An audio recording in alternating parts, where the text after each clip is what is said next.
He said that crushing his girlfriend's baby made him feel better. The tragic case of 1-year-old baby Scarlett, trigger warning. So Scarlett's mother, named Tara, had been dating a 25-year-old man named Daniel Ruiz, and the pair had only been together for a short time when he started babysitting her daughter Scarlett. But what Tara didn't know was a storm was brewing, a bad one, and her daughter's life was now in danger because her boyfriend had serious anger issues and he was about to do the unthinkable just to get back at her. On August 28, 2013, Daniel Ruiz came home from work where Tara and a friend told him they needed him to babysit their 2 children while they ran to the store to get milk and that they wouldn't be gone long. So Daniel agreed and the 2 women left the house, leaving 1-year-old Scarlett and the friend's young child home alone with Daniel. The 2 women returned about 45 minutes later, and before they could even get in the door, Daniel came running outside of the house screaming, "She's having a seizure, she's having a seizure." Tara ran inside the home and found her daughter lying on the floor, and she quickly realized her daughter's life was hanging in the balance. Now, Tara was unable to contact 911 for whatever reason, so she scooped baby Scarlett up in her arms and ran across the street to a fire station,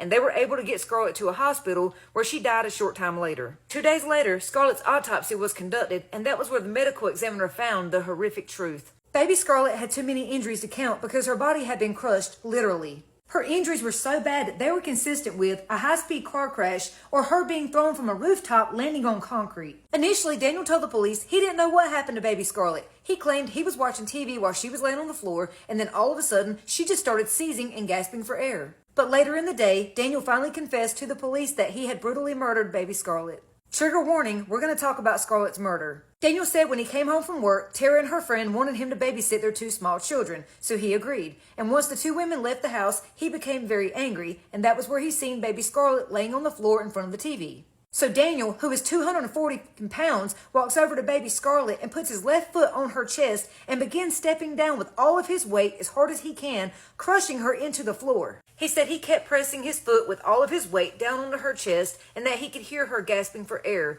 Afterwards, he reached over her and began flipping the channels on the TV, trying to find himself a show to watch. Daniel said after stomping her, he actually felt better, like some kind of stress had been released, and that while watching TV, he could hear her gasping for air while fighting for her life, and he did nothing to save her. He said he felt justified in doing this, like it was somehow Scarlett's fault. Daniel claimed the women dumping their kids off on him had become a bit of a routine and he felt taken advantage of, and that was why he took his frustration out on baby Scarlett. But that's no excuse. He could have said, "No, I'm not babysitting your child. I just got off work. I'm tired. You're taking your baby with you." But he didn't do that. I think this attack was premeditated because he waited until after her mom left to attack her. She wasn't fussy or crying. He didn't hurt the other child. I think he was just jealous of Scarlett. So Daniel was arrested and charged for Scarlett's murder, and the community came together to remember her. So by November of 2015, Daniel was found guilty of second-degree murder and assault on a child causing death, and later in January, he was sentenced to 25 years to life in prison. Scarlett's story should be a wake-up call for every parent, caregiver, or guardian. You can't just leave your children with anyone. Parents, you gotta stop playing house with these monsters. I don't care how long you've been dating. You don't know what's going through their mind or what they're capable of. Stop leaving your children alone with them. Now, I know a lot of children are unalived by their own biological parents, but even more children are unalived by non-biological people like boyfriend, girlfriend, stepmom, stepdad. It happens more than you think.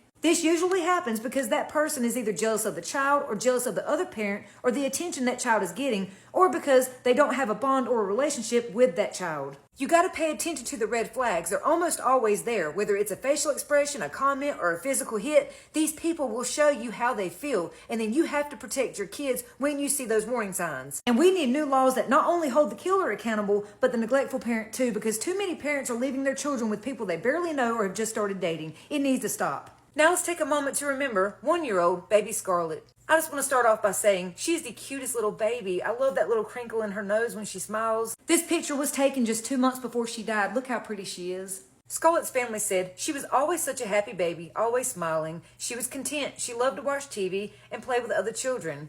Rest in love, baby Scarlett. You deserve so much better.